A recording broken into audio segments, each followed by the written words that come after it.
For all the latest from the world of motoring, hit that subscribe button and stay connected.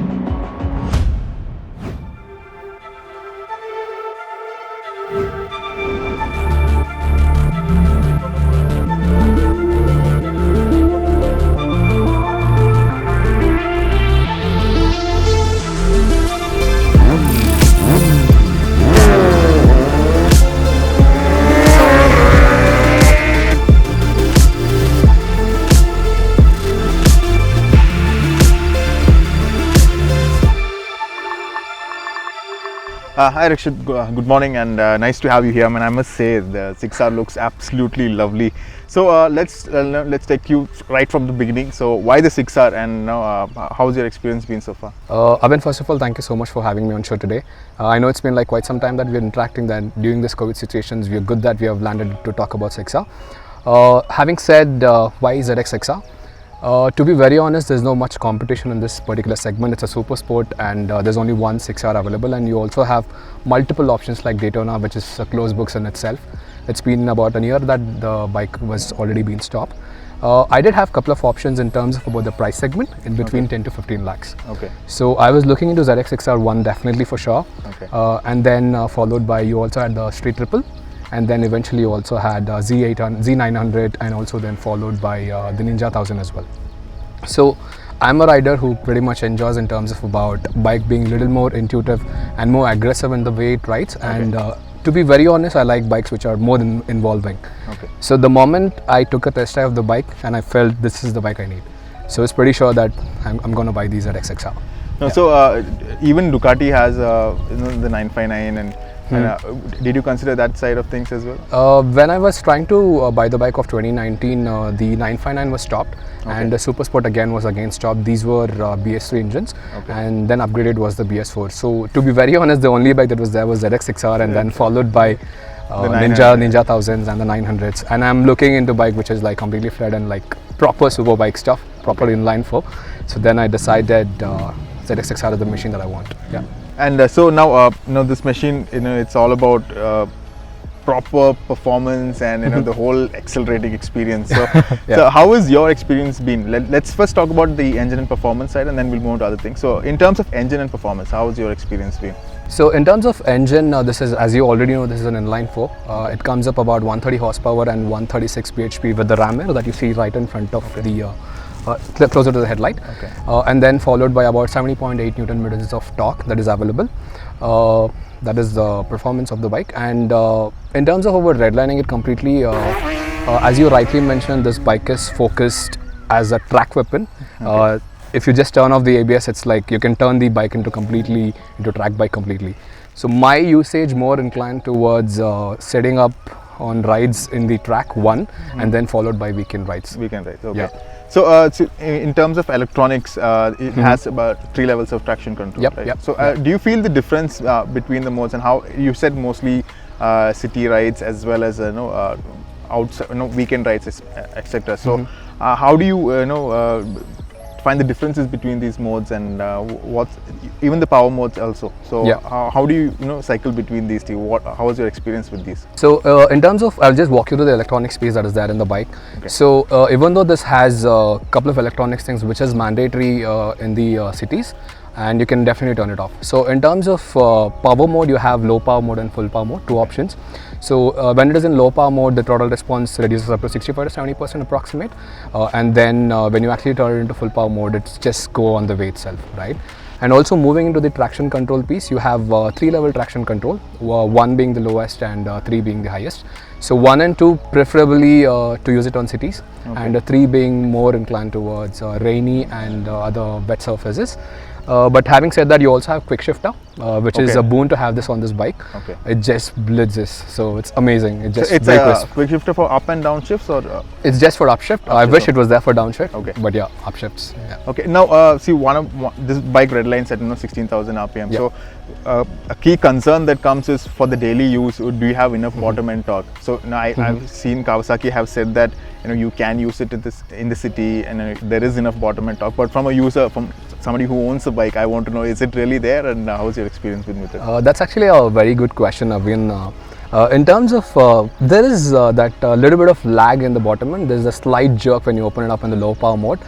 In cities, that is quite noticeable because let's say you're about in 6th gear and about, the gears are really taller in this, just to let you know about that as well. About 20 kilometers and you're trying to open up the throttle, it doesn't pull. There's a small jerk, which is something that you need to get used to, I would say. Not a big power lag, but having said, changing it to full power mode, things going to change completely differently. So you have the power from the even from the low gears. Immediately, even for sure. And so now you obviously taken it out on the highways as well. So how is the performance on the highways? You know, what sort of average cruising speeds with ease? What numbers are we talking about? In terms of cruising, I would say this is more aggressive sort of riding. So you can definitely cruise from 120, and if you're like a rider who is more pro and more experienced, you can definitely carry speeds to 160, 180 as well. So I would say it depends on the skill level of the rider. You can turn it into low power mode if you want like full economy of the bike. Put it to low power mode, put it into traction control too, and then cruise it around 120. If you like enjoying sheer speed, bump it up to adrenal dose 160, 180. You can definitely cruise. It's very easy to ride. And in terms of power as well, how is the heat management? It's big in 636 inline 4 high revving, so heat definitely a big part of it. So how is the heat management? Definitely it's going to heat up, but how is it managed? Does it come onto you, and what's your experience? Heat dissipation in the bike is pretty good, to be honest. In terms of city, yes, it might turn up to bit, but I would say buying these bikes and riding in city doesn't make any sense. In terms of highway, the heat dissipation is really good. It doesn't even hit your legs. I'm pretty much geared up when I ride, and the heat actually is directed to the floor of the roads as well.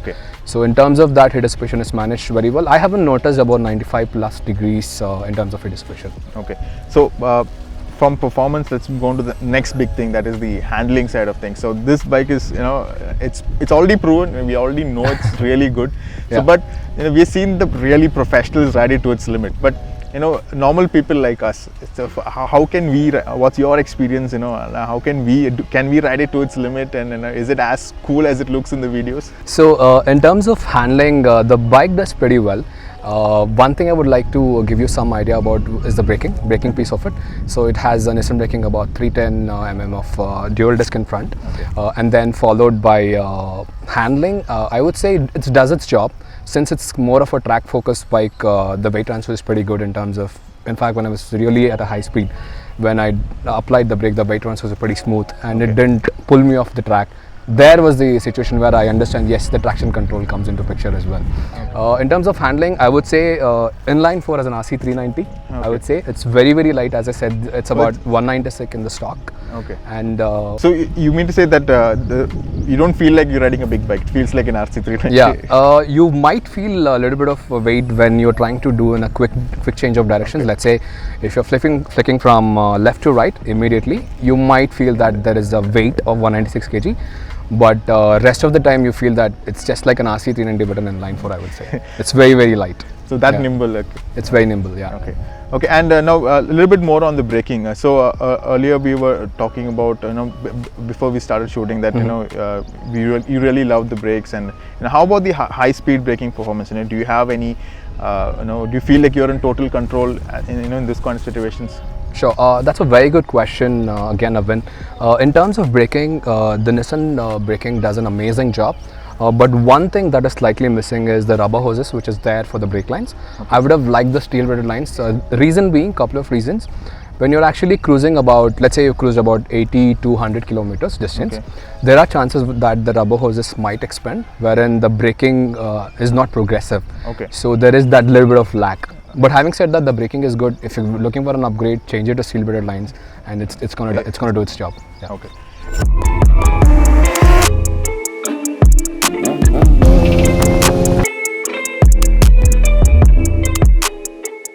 And now how I don't need to talk about the build quality, and it's quite visible, and it looks really good. Is there anything that you do not like about this bike? Now, you talked about the braking and small things here there, but is there in particular that you wanted to immediately change and you wish Kawasaki did a better job at it? Honestly speaking, Avin, this bike is pretty much 100%, I would say. But just for the matter of fact, I need to nitpick something because there are some things which is quite missing. The pillion seat one, it doesn't have a pillion seat. It's a single bike. Of course, you can put an aftermarket one. The reason why I was saying about pillion seat is because you might have to tie some luggage and stuff. That is not practical. So that's one of the things which is missing. And a lot of Zxxr riders and my friends who ride in the similar group says that the front end, the look of the bike looks like a bit of a 400. But personally, if you ask me, I really like the look of it rather than the 10er, to be very honest. But again, it's individual perspective. One thing that I also want to say, the bike looks very amazing in the way it is built, and I feel it is easy to ride, but I would say this is something you need to get used to because the riding way it's very aggressive. You tend to strain your wrist and also your back a lot. So you totally leant forward. Yeah, you're just sleeping on the bike. Yeah. So very aggressive. So I'm about 5.8. People with 5'9" and 5'10" would be a better fit on the bike, but I'm used to the bike, so that is something which is I want to call that out as well. And the other piece would be, as I said, in the performance itself. So the bike is pretty good in terms of about the way it handles, but when you're trying to move from like quick change of directions, right? From left to right, if you're trying to flick it, it shows its weight. So some change in the dynamics, you would have liked it better. Yeah, that nimbleness is slightly missing there. But having said that, that's not something a bigger issue to deal with. That's something you need to get used to it. But I would have still loved it. But having said it, also has its plus. As I said, the weight transfer of the bike is really heartbreaking. It just brings you, and it's very compact. So yeah. And I've seen that you already done a lot of changes, in the steering dampers, aftermarket exhaust. So can you take us through, what all you have done on this bike? Sure, Ben. So in terms of performance pieces or any upgrades that if you wanted to upgrade on the bike, so I'll start off with the basic protection pack that I've done. I'm sure every super biker who buys a super bike should have the accessory piece. I have the radiator guard, I have the fork protector, I have the other protector, which is the frame sliders, and then followed by the spools.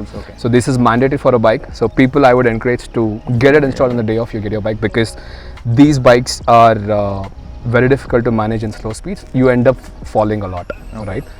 And then followed by, in terms of performance, I would start from the front.